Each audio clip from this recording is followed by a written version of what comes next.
This is the drip pan at 203. The brand new drip pan over the kitchen. It's about an inch of water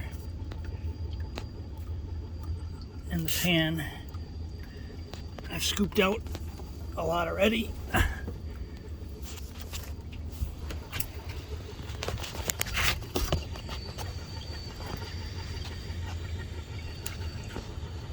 To lower the water level, but the issue is still there.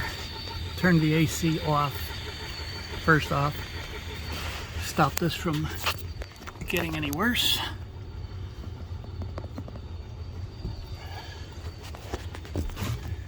And now we gotta have to find a heater or something to dry out these floors. And hopefully it hasn't penetrated down into the ceiling below. I'll know that shortly.